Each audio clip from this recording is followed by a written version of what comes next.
Welcome, ladies and gentlemen, to the Balingo Newscast on Equinox Television. You're watching the midday edition of the Newscast. Good day, Naziyambo. Good day, Catherine Kone. Mesdames et messieurs, bonjour. Merci d'honorer ce rendez-vous de l'information sur Equinox Télévision. Et c'est un calme précaire qui règne ce samedi à Boya, à Kumba, ainsi dans la région du sud-ouest Cameroun, ainsi qu'à Bamenda, dans la région du nord-ouest. Cependant, la tension n'est pas toujours retombée du côté de Kumbo et le bilan de ces manifestations font état après état d'un mort du côté de Boya, 2 blessés à Limbé et dans le Bamenda, c'est un policier qui a été blessé.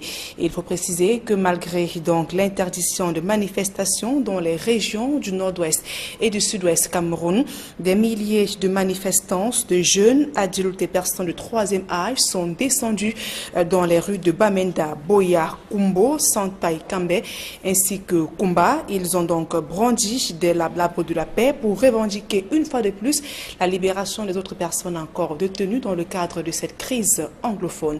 Le reportage de Gladys Didi.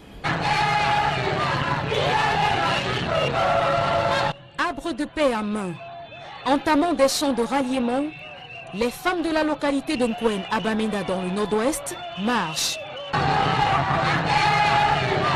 À Moyoka, c'est le même scénario. Les femmes sont également descendues dans les rues de cette localité située dans la région du sud-ouest. Le mouvement a également été suivi à Bambili, Moutengene, Batibo, Kambé, Manfé, Boya, pour ne citer que ces quelques localités. Des milliers de personnes ont battu pavé dans les principales agglomérations des régions du nord-ouest et du sud-ouest.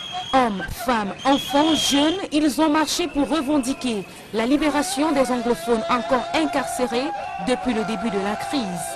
Pancarte en main, les manifestants ont scandé des messages hostiles au régime en citant les noms des personnes encore détenues.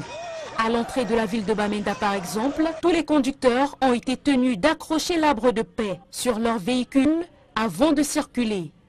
Les forces de maintien de l'ordre déployées dans ces différentes localités ont assisté impuissantes aux manifestations. Face à la détermination des manifestants, elles se sont contentées d'encadrer les marches afin d'éviter tout débordement. À Kumbo, les véhicules anti-émeutes ont été déployés dans les rues, ce qui a amené les populations à regagner leur domicile. Les populations avaient été invitées à descendre dans les rues ce 22 septembre pour exercer une pression supplémentaire sur le gouvernement qui peine à trouver des solutions à cette situation qui se dégrade au fil des jours. Et malgré le communiqué du gouverneur de la région du nord-ouest, interdisant les déplacements des personnes. Pendant 24 heures après l'explosion d'une bombe artisanale, ils ont été nombreux à manifester, bravant cet interdit. Il s'agit là de l'une des plus importantes manifestations enregistrées depuis le début de la crise anglophone. Ce soulèvement populaire témoigne de l'ampleur des tensions qui règnent encore dans les régions anglophones, malgré les stratégies mises sur pied par le gouvernement pour essayer de mettre fin à cette crise. Et sur place à Douala au lendemain de l'explosion survenue près de la SCDP. Le gouverneur de la région du littoral, après une série de mesures, Samuel Ivaradibois interdit toute activité commerciale de quelque nature que ce soit aux alentours de la SCDP. Et le sous-préfet de Douala, premier Jean-Marc Ekwa Bagar, est descendu sur le terrain ce matin avec des équipes de la communauté urbaine de Douala ainsi que les forces de l'ordre pour s'assurer de l'effectivité de l'application de cette mesure. Les commerçants qui n'avaient pas encore l'information, vu que la décision a été prise tard dans la nuit, y étaient encore, mais après les explications du sous-préfet sur la nécessité de la mesure pour des besoins de sécuritaire, ils ont libéré les lieux. Certains, comme toujours, le font à contre-cœur, indiquant qu'ils ne savent pas où aller, mais une bonne majorité encourage les responsables et leur demande d'assurer la pérennité des mesures dans la ville de Douala. On note également un fort déploiement sécuritaire à Newbel, lieu dit Casino, où une opération de ratissage a lieu en ce moment. Et au regard des nouvelles explosions survenues à Douala, s'agit-il d'un acte terroriste ou alors similaire à ceux vécus à Bamenda, dans la région du nord-ouest Cameroun? Les responsables de la région du littoral privilégient la piste terroriste, mais les experts de questions de sécurité jouent la carte de la prudence. Le reportage d'Emmanuel Diop et Guizogo depuis Yaoundé. Les événements de Bamenda et Douala ces derniers jours interpellent sur la notion d'acte terroriste.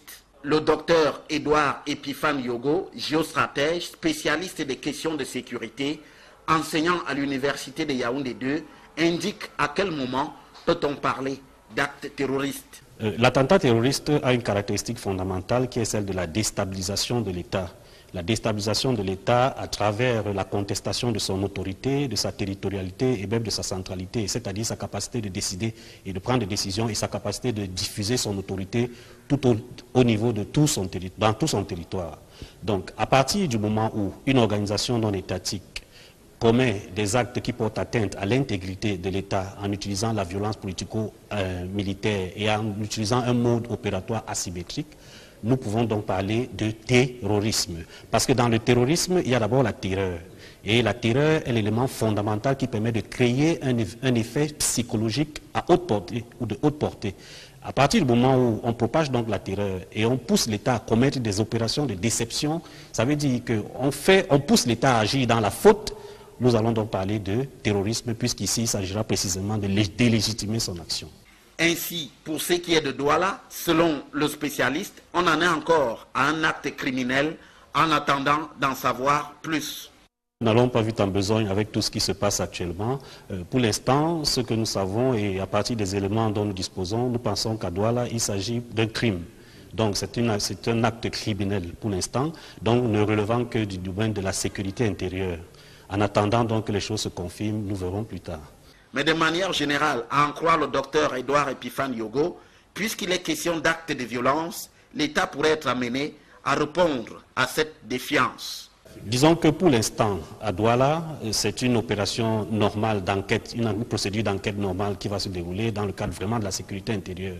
Mais en ce qui concerne Bamenda, je pense que nous sommes effectivement dans un acte de terrorisme. Alors là, il faudrait que le dispositif militaire, surtout en termes de renseignement, puisse être consolidé. Il faudra que le deuxième paramètre, il faudra qu'on puisse cultiver la résilience et surtout consolider l'esprit de défense populaire. Parce que dans l'activité terroriste, l'enjeu repose sur la population qui peut servir à la fois de légitimation du côté de l'État et de bouclier pour le terroriste. Ce qui, naturellement, poursuit le spécialiste des questions de sécurité, pourrait avoir pour effet immédiat d'écarter toute option pour le dialogue. Le temps du dialogue risque de tirer vers sa fin si de tels actes continuent à être perpétrés. Mais pour le moment, l'État doit affirmer son autorité. L'État doit affirmer sa capacité à sécuriser les individus en essayant donc de démanteler ce réseau. Parce qu'il me semble que les actes qui sont commis ont des soutiens assez solides. Donc il faut essayer de regarder au niveau réticulaire comment est-ce que procéder pour endiguer le phénomène. En quelque sorte, une plongée dans l'impasse et les incertitudes. L'explosion de plusieurs bombes artisanales ainsi que les messages radicaux appelant à la mobilisation dans les régions anglophones du Cameroun illustrent la dégradation du climat socio-politique. Et les sujets brûlants d'actualité sont certainement parvenus à l'oreille du président de la République. Donc depuis l'Assemblée générale de l'ONU, donc Paul Biya n'a pas fait mention dans son discours.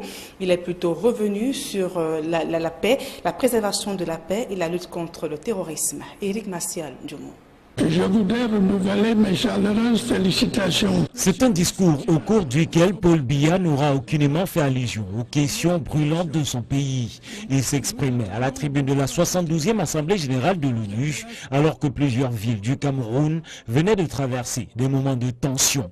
Douala, Bamenda, Kumba, Manfé, Mouyouka, entre autres.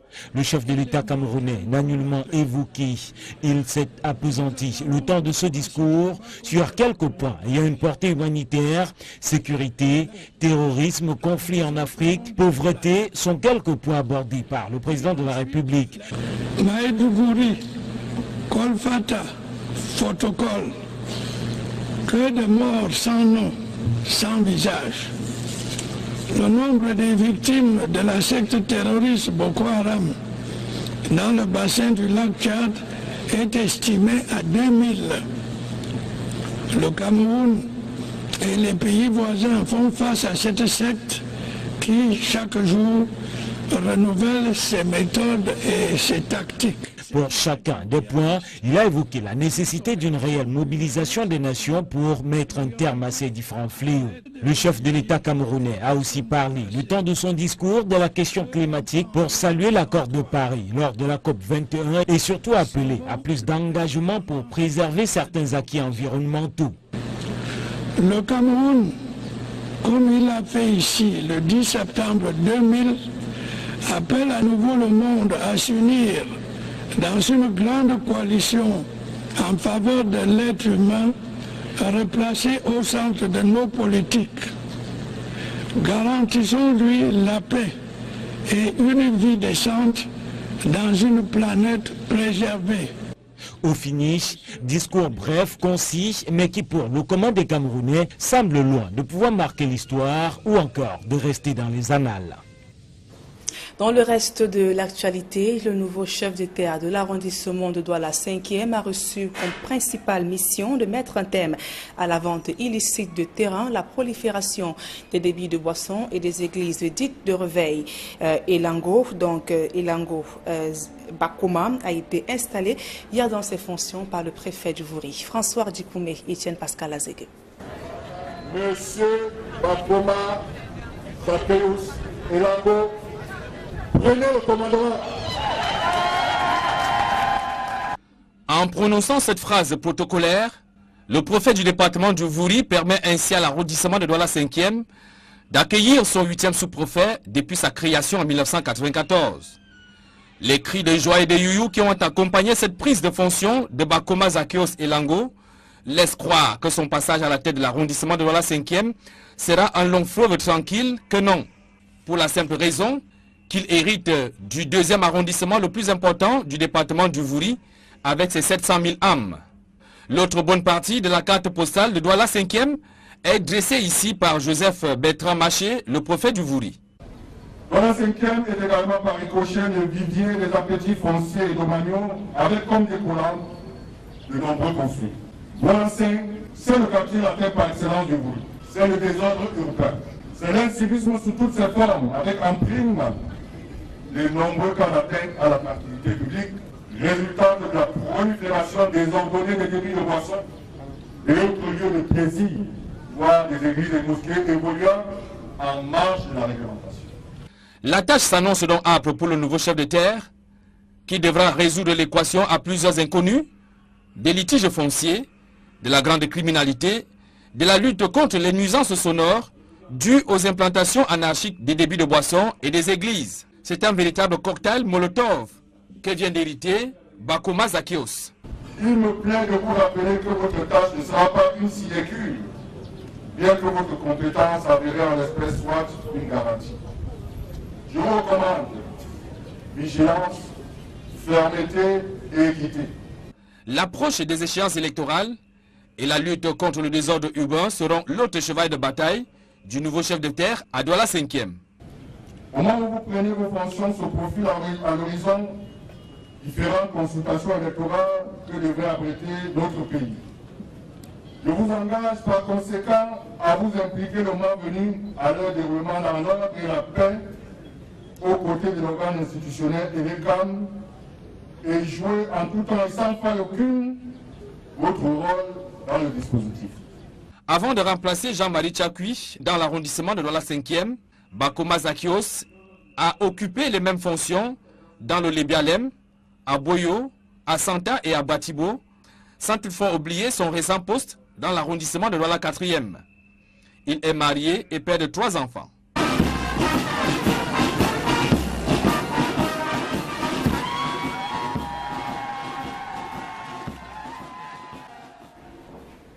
À présent, la deuxième partie de ce journal en langue anglaise avec vous, Catherine Kouni. Thank you, Nadzi Yambo. Thank you, ladies and gentlemen, for staying with us on this second part of the bilingual newscast on Equinox Television. It is a calm atmosphere in the two English-speaking regions of the country today after thousands of locals or Cameroonians stormed the streets demanding the release of all detainees of the Anglophone crisis for Hansin Chanji. In this report tells us that despite an order from the DO or SDO of Mizam banning public gatherings, the people of Bamenda defied the order by marching in thousands. His reports.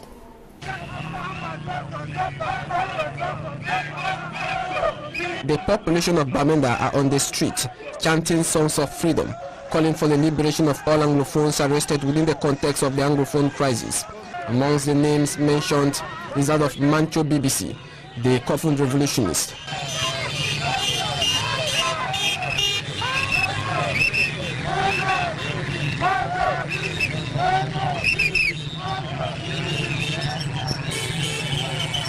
Have just defied administrative order. The SDO for Mezam, Songa Pierre, had signed a release banning all public gatherings till October 3. One day after, the people are on the streets. They held peace plans demanding for dialogue in the ongoing impasse. Friday's public march in Bamenda was ongoing simultaneously with that of Kumbu in Bui Division, another division whose SDO had banned public gathering.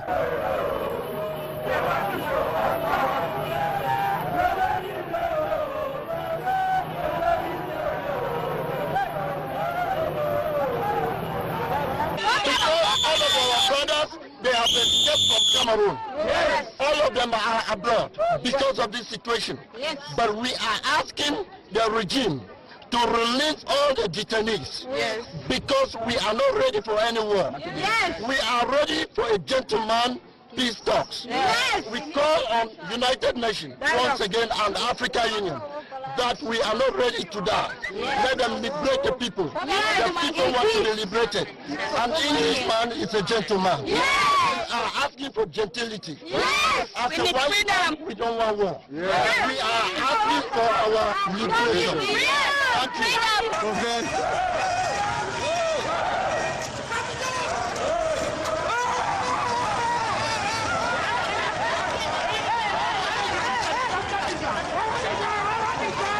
The protests also took place in the Bonji, Konye, Kumba, Tiko, Boya, Limbe, Munya, Muyoka, and almost all headquarters of subdivisions in the two English-speaking regions of Cameroon. For the very first time in some areas, gendarme officers accompanied the protesters, and in some areas gunshots were heard and some persons wounded.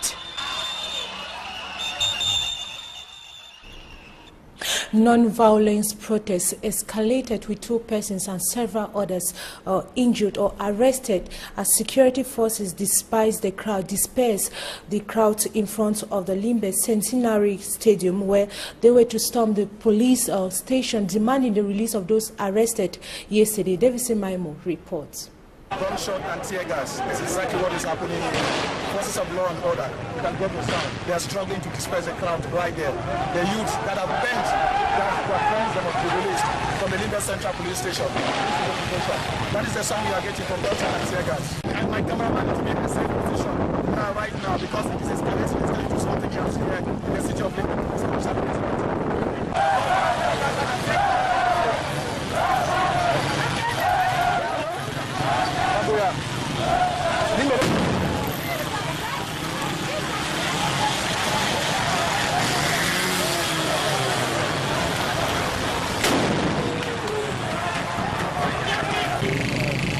From the DO's office, where they were stopped by the forces of law and order not to proceed with their mission, and telling the supervisory authorities that, of course, enough is enough, according to those that are protesting. Now, they said the second fact is that they need to march to the police station in Limbe, where they are demanding that those who were arrested in the morning, a group of boys from Alpha Club Tower, we equally have a similar situation like this.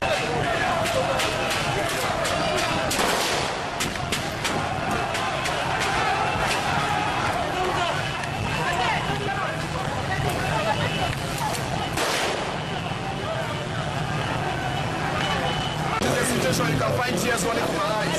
It's exactly tear gas that has been thrown here by the force of law and order to disperse the crowd that had to move from my floor downtown Limbe, demanding that they must see the divisional officer or the SEO for FACO to lay down their problems.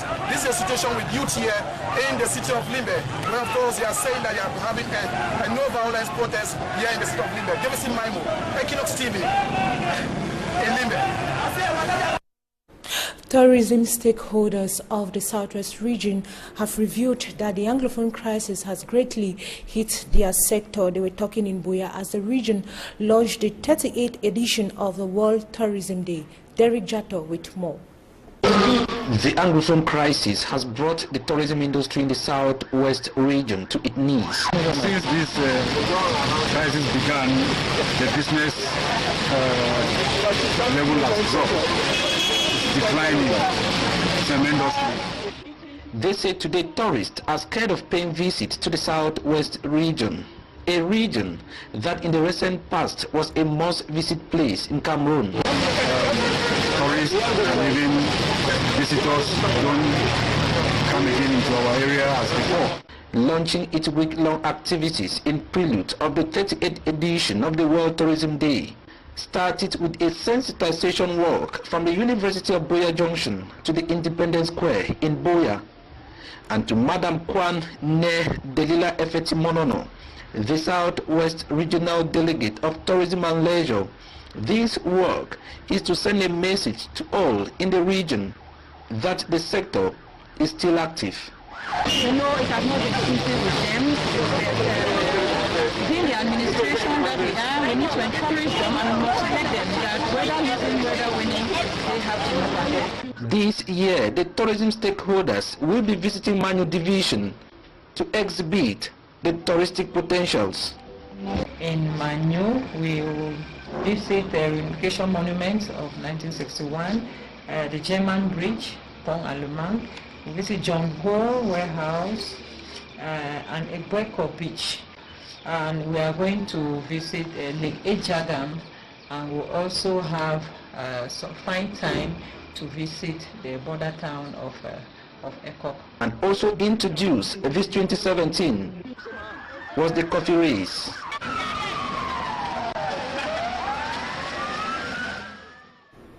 The town of Ngaoundéré has closed the ceremony of the 2017 AIDS Free Holiday campaign, launched on August 4th, 2017. The campaign, which ended around the national territory with 52 pair educators. Jack Ekwe with more. Organized this year under the theme Android Generation, Let's Click on HIV Screening, the 2017 edition of the AIDS Free Holidays, launched on August 4, 2017, saw the mobilization of some 52 pair educators in each region, whose role since the launching of this exercise in 2003 by the First Lady Chantal Biya is for the sensitization of young people by young people during holidays.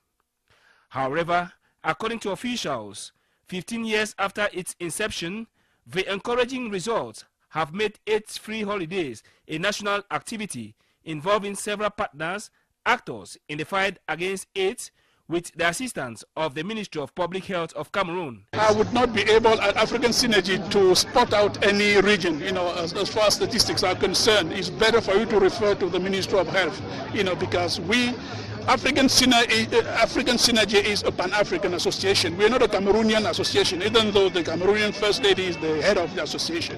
You see, so we are not involved in statistics, national statistics. Nonetheless, the campaign seems to have recorded encouraging results as concerns the prevalence rate amongst the youth, from 5.5% in 2005 to 3.9% in 2015. The campaign went on well, and the rate of seropositive has fallen. So we have to be proud of the initiative, and once more we have to ensure Madame Biya that we are behind her for this fight against AIDS in our region.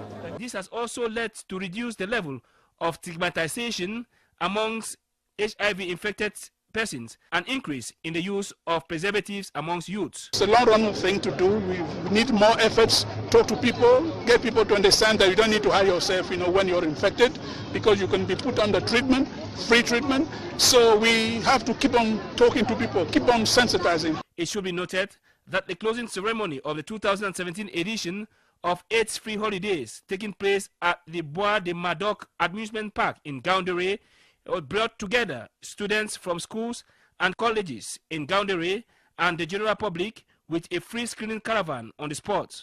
The event also witnessed the awards of school materials to peer educators of the Adamawa region. The President of the Republic of Cameroon has addressed the UN General Assembly with focus on the devastating consequences of terrorism in the world and Africa in particular. President Paul Biya called on world leaders to give a pride of place to humanity and unhold the preservation of peace. He said terrorism has claimed the lives of many, causing thousands to flee from their homes. The prevailing socio-political tension, as many had anticipated, was not mentioned in the head of state's address at the UN General Assembly. And that brings us to the end on this edition of the Balingua Newscast on Equinos Television. Thanks for staying with us. Good day once more. Nadine Yambou. Good day, Catherine Koné. Fin de ce journal, mesdames et messieurs. Merci pour votre aimable attention et passez l'agréable moment en compagnie de nos programmes.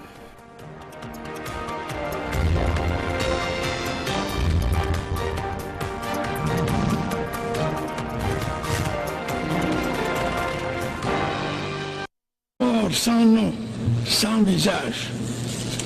Le nombre des victimes de la secte terroriste Boko Haram dans le bassin du lac Tchad est estimé à 2000. Le Cameroun et les pays voisins font face à cette secte qui, chaque jour, renouvelle ses méthodes et ses tactiques. Pour chacun des points, il a évoqué la nécessité d'une réelle mobilisation des nations pour mettre un terme à ces différents fléaux. Le chef de l'État camerounais a aussi parlé, le temps de son discours, de la question climatique pour saluer l'accord de Paris lors de la COP21 et surtout appeler à plus d'engagement pour préserver certains acquis environnementaux. Le Cameroun, comme il l'a fait ici le 10 septembre 2000, appelle à nouveau le monde à s'unir dans une grande coalition en faveur de l'être humain replacé au centre de nos politiques. Garantissons-lui la paix et une vie décente dans une planète préservée. Au finish, discours bref, concis, mais qui pour le commun des Camerounais semble loin de pouvoir marquer l'histoire ou encore de rester dans les annales. Dans le reste de l'actualité, le nouveau chef d'État de l'arrondissement de Douala 5e a reçu comme principale mission de mettre un terme à la vente illicite de terrain, la prolifération des débits de boissons et des églises dites de réveil. Elango Bakoma a été installé hier dans ses fonctions par le préfet du Vouri. François Dikoumé et Etienne Pascal Azégué. Monsieur Bakoma Zaccheus Elango, prenez le commandement. En prononçant cette phrase protocolaire, le préfet du département du Vouri permet ainsi à l'arrondissement de Douala 5e d'accueillir son 8e sous-préfet depuis sa création en 1994. Les cris de joie et de youyou qui ont accompagné cette prise de fonction de Bakoma Zaccheus Elango laissent croire que son passage à la tête de l'arrondissement de Douala 5e sera un long fleuve tranquille que non. Pour la simple raison qu'il hérite du 2e arrondissement le plus important du département du Vouri avec ses 700 000 âmes. L'autre bonne partie de la carte postale de Douala 5e est dressée ici par Joseph Bertrand Maché, le préfet du Vouri. Douala 5e est également par ricochet le vivier des appétits fonciers et domaniaux avec comme découlant de nombreux conflits. Douala 5, c'est le quartier latin par excellence du Vouri. C'est le désordre urbain. C'est l'incivisme sous toutes ses formes avec en prime les nombreux cas d'atteinte à la tranquillité publique, résultant de la prolifération désordonnée des débits de boissons et autres lieux de plaisir, voire des églises et mosquées évoluant en marge de la réglementation. La tâche s'annonce donc âpre pour le nouveau chef de terre, qui devra résoudre l'équation à plusieurs inconnus, des litiges fonciers, de la grande criminalité, de la lutte contre les nuisances sonores dues aux implantations anarchiques. Interdisons les déplacements des personnes. Pendant 24 heures après l'explosion d'une bombe artisanale, ils ont été nombreux à manifester, bravant cet interdit. Il s'agit là de l'une des plus importantes manifestations enregistrées depuis le début de la crise anglophone. Ce soulèvement populaire témoigne de l'ampleur des tensions qui règnent encore dans les régions anglophones, malgré les stratégies mises sur pied par le gouvernement pour essayer de mettre fin à cette crise. Et se place à Douala au lendemain de l'explosion survenue près de la SCDP. Le gouverneur de la région du littoral, après une série de mesures, Samuel Ivaradibois interdit toute activité commerciale de quelque nature que ce soit aux alentours de la SCDP. Et le sous-préfet de Douala, premier Jean-Marc Ekwa Bagar, est descendu sur le terrain ce matin avec des équipes de la communauté urbaine de Douala ainsi que les forces de l'ordre pour s'assurer de l'effectivité de l'application de cette mesure. Les commerçants qui n'avaient pas encore l'information, vu que la décision a été prise tard dans la nuit, y étaient encore, mais après les explications du sous-préfet sur la nécessité de la mesure pour des besoins de sécuritaire, ils ont libéré les lieux. Certains, comme toujours, le font à contre-cœur, indiquant qu'ils ne savent pas où aller, mais une bonne majorité encourage les responsables et leur demande d'assurer la pérennité des mesures dans la ville de Douala. On note également un fort déploiement sécuritaire à Newbel, lieu dit Casino, où une opération de ratissage a lieu en ce moment. Et au regard de nouvelles explosions survenues à Douala, s'agit-il d'un acte terroriste ou alors similaire à ceux vécus à Bamenda, dans la région du nord-ouest Cameroun? Les responsables de la région du littoral privilégient la piste terroriste, mais les experts de questions de sécurité jouent la carte de la prudence. Le reportage d'Emmanuel Diop et Guizogo depuis Yaoundé. Les événements de Bamenda et Douala ces derniers jours interpellent sur la notion d'acte terroriste. Le docteur Edouard Epiphane Yogo, géostratège, spécialiste des questions de sécurité, enseignant à l'université de Yaoundé 2, indique à quel moment peut-on parler d'acte terroriste. L'attentat terroriste a une caractéristique fondamentale qui est celle de la déstabilisation de l'État. La déstabilisation de l'État à travers la contestation de son autorité, de sa territorialité et même de sa centralité, c'est-à-dire sa capacité de décider et de prendre des décisions et sa capacité de diffuser son autorité tout au niveau de dans tout son territoire. Donc, à partir du moment où une organisation non étatique commet des actes qui portent atteinte à l'intégrité de l'État en utilisant la violence politico-militaire et en utilisant un mode opératoire asymétrique, nous pouvons donc parler de terrorisme. Parce que dans le terrorisme, il y a d'abord la terreur. Et la terreur est l'élément fondamental qui permet de créer un effet psychologique à haute portée ou de haute portée.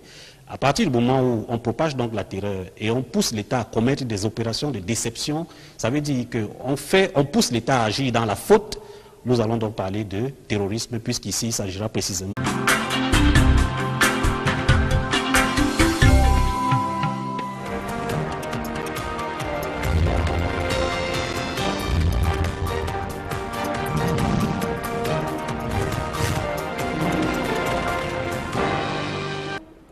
Welcome, ladies and gentlemen, to the Balingo Newscast on Equinos Television. You're watching the midday edition of the Newscast. Good day, Naziambo. Good day, Catherine Kone. Mesdames et messieurs, bonjour. Merci d'honorer ce rendez-vous de l'information sur Equinos Télévision. Et c'est un calme précaire qui règne ce samedi à Boya, à Kumba, ainsi dans la région du sud-ouest Cameroun, ainsi qu'à Bamenda, dans la région du nord-ouest. Cependant, la tension n'est pas toujours retombée du côté de Kumbo, et le bilan de ces manifestations font état fait état d'un mort du côté de Boya, 2 blessés à Limbé, et dans le Bamenda, c'est un policier qui a été blessé. Et il faut préciser que malgré donc l'interdiction de manifestations dans les régions du nord-ouest et du sud-ouest Cameroun, des milliers de manifestants, de jeunes, adultes et personnes de 3e âge sont descendus dans les rues de Bamenda, Boya, Kumbo, Santai, Kambé, ainsi ainsi que Kumba. Ils ont donc brandi des labres de la paix pour revendiquer une fois de plus la libération des autres personnes encore détenues dans le cadre de cette crise anglophone. Le reportage de Gladys Didi.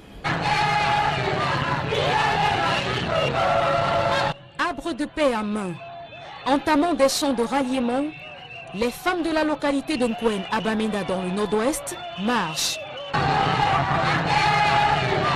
À Moyoka, c'est le même scénario. Les femmes sont également descendues dans les rues de cette localité située dans la région du sud-ouest. Le mouvement a également été suivi à Bambili, Moutengene, Batibo, Kambe, Manfé, Boya, pour ne citer que ces quelques localités.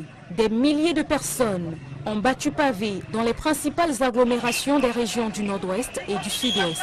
Hommes, femmes, enfants, jeunes, ils ont marché pour revendiquer la libération des anglophones encore incarcérés depuis le début de la crise. Pancarte en main, les manifestants ont scandé des messages hostiles au régime, en citant les noms des personnes encore détenues. À l'entrée de la ville de Bamenda, par exemple, tous les conducteurs ont été tenus d'accrocher l'arbre de paix sur leur véhicule avant de circuler. Les forces de maintien de l'ordre déployées dans ces différentes localités ont assisté impuissantes aux manifestations. Face à la détermination des manifestants, elles se sont contentées d'encadrer les marches afin d'éviter tout débordement. À Kumbo, les véhicules anti-émeutes ont été déployés dans les rues, ce qui a amené les populations à regagner leur domicile. Les populations avaient été invitées à descendre dans les rues ce 22 septembre pour exercer une pression supplémentaire sur le gouvernement qui peine à trouver des solutions à cette situation qui se dégrade au fil des jours. Et malgré le communiqué du gouverneur de la région du Nord-Ouest, délégitimer son action. Ainsi, pour ce qui est de Douala, selon le spécialiste, on en est encore à un acte criminel en attendant d'en savoir plus. Nous n'allons pas vite en besogne avec tout ce qui se passe actuellement. Pour l'instant, ce que nous savons et à partir des éléments dont nous disposons, nous pensons qu'à Douala, il s'agit d'un crime. Donc c'est un acte criminel pour l'instant, donc ne relevant que du domaine de la sécurité intérieure. En attendant donc que les choses se confirment, nous verrons plus tard. Mais de manière générale, à en croire le docteur Edouard Epiphane Yogo, puisqu'il est question d'actes de violence, l'État pourrait être amené à répondre à cette défiance. Disons que pour l'instant, à Douala, c'est une opération normale d'enquête, une procédure d'enquête normale qui va se dérouler dans le cadre vraiment de la sécurité intérieure. Mais en ce qui concerne Bamenda, je pense que nous sommes effectivement dans un acte de terrorisme. Alors là, il faudrait que le dispositif militaire, surtout en termes de renseignement, puisse être consolidé. Il faudra que le deuxième paramètre, il faudra qu'on puisse cultiver la résilience et surtout consolider l'esprit de défense populaire. Parce que dans l'activité terroriste, l'enjeu repose sur la population qui peut servir à la fois de légitimation du côté de l'État et de bouclier pour le terroriste.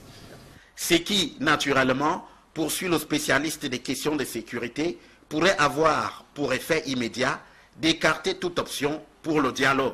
Le temps du dialogue risque de tirer vers sa fin si de tels actes continuent à être perpétrés. Mais pour le moment, l'État doit affirmer son autorité. L'État doit affirmer sa capacité à sécuriser les individus en essayant donc de démanteler ce réseau. Parce qu'il me semble que les actes qui sont commis ont des soutiens assez solides. Donc il faut essayer de regarder au niveau réticulaire comment est-ce que procéder pour endiguer le phénomène. En quelque sorte, une plongée dans l'impasse et les incertitudes. L'explosion de plusieurs bombes artisanales ainsi que les messages radicaux appelant la mobilisation dans les régions anglophones du Cameroun illustrent la dégradation du climat socio-politique. Et les sujets brûlants d'actualité sont certainement parvenus à l'oreille du président de la République. Donc, depuis l'Assemblée générale de l'ONU, donc Paul Biya n'a pas fait mention dans son discours. Il est plutôt revenu sur la paix, la préservation de la paix et la lutte contre le terrorisme. Éric Maciel Ndjoumou. Je voudrais renouveler mes chaleureuses félicitations. C'est un discours au cours duquel Paul Biya n'aura aucunement fait allusion aux questions brûlantes de son pays. Il s'exprimait à la tribune de la 72e Assemblée générale de l'ONU, alors que plusieurs villes du Cameroun venaient de traverser des moments de tension. Douala, Bamenda, Kumba, Manfé, Mouyouka, entre autres. Le chef de l'État camerounais n'a nullement évoqué.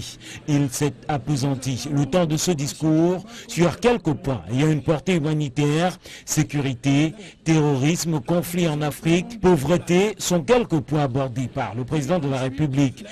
Maïdougouri, Kolfata, Photocol. Des débits de boissons et des églises. C'est un véritable cocktail Molotov que vient d'hériter Bakoma Zakios. Il me plaît de vous rappeler que votre tâche ne sera pas une sinécure, bien que votre compétence avérée en l'espèce soit une garantie. Je vous recommande vigilance, fermeté et équité. L'approche des échéances électorales et la lutte contre le désordre urbain seront l'autre cheval de bataille du nouveau chef de terre à Douala 5e. Au moment où vous prenez vos fonctions se profilent à l'horizon différentes consultations électorales que devraient abriter d'autres pays. Je vous engage par conséquent à vous impliquer le moment venu à leur déroulement dans l'ordre et la paix aux côtés de l'organe institutionnel et des calmes et jouer en tout temps et sans faille aucune votre rôle dans le dispositif.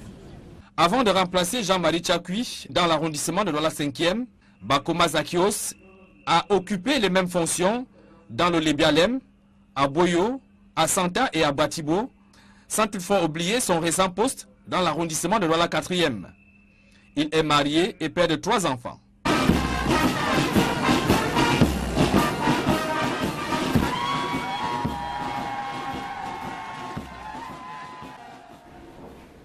À présent, la deuxième partie de ce journal en langue anglaise avec vous, Catherine Kouni. Thank you, Nadine Yambo. Thank you, ladies and gentlemen, for staying with us on this second part of the Balingo newscast. On Equinox Television, it is a calm atmosphere in the 2 English-speaking regions of the country today after thousands of locals or Cameroonians stormed the streets demanding the release of all detainees of the Anglophone crisis for Hansin Chanji. In this report tells us that despite an order from the DO or SDO of Mizam banning public gatherings, the people of Bamenda defied the order by marching in thousands. His reports.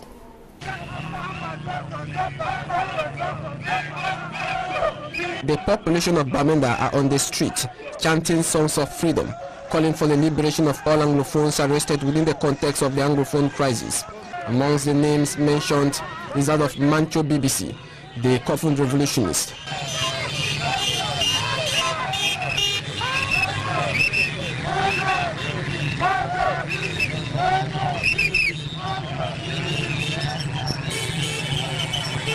Just defied administrative order.